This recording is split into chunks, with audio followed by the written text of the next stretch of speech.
you're gonna grab your drive shaft, okay? And you're gonna put your ring seal on your drive shaft right here, like this, okay? Before you do that, you always wanna make sure you have some good bounce in it. If it's cracked or dry or any of that, you wanna replace it, because if you don't, it's gonna leak right out the back. It's a bad time. So we're gonna put our seal right here like this. We're gonna get some lube to make sure it will seal properly and extend the life of your seal. I'm gonna pack it in there like that, okay?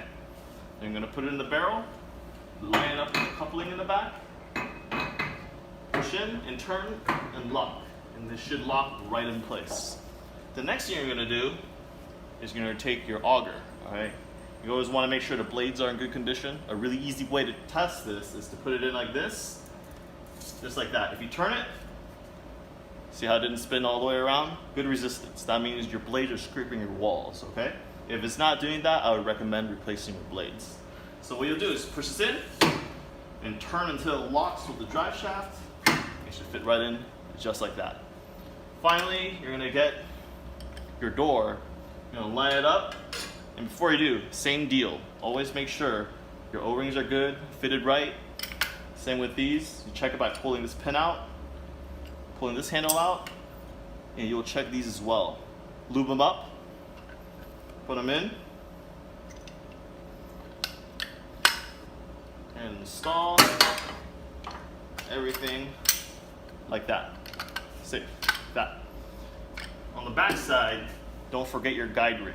Without this, your barrel's gonna bounce around, okay? This is gonna keep your auger, straight, so it won't be causing any irregular scratches or wear on the barrel. So after that's all done, you put this on, get your bolts on. Nice and snug. Don't over tighten it, you don't want to break anything, just enough so it won't leak out. Got some mix, all right?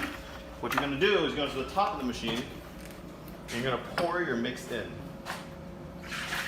Pour it all in there. Okay? You're gonna see that this is bubbling right now, but we're gonna prime the barrel just by lifting this right here. Once you lift it up, the bubbling's gonna stop.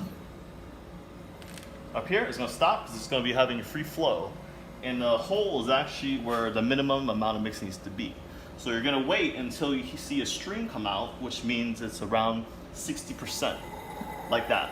Once it's ready, press this down, turn your machine on, hit auto, and you'll be making some ice cream.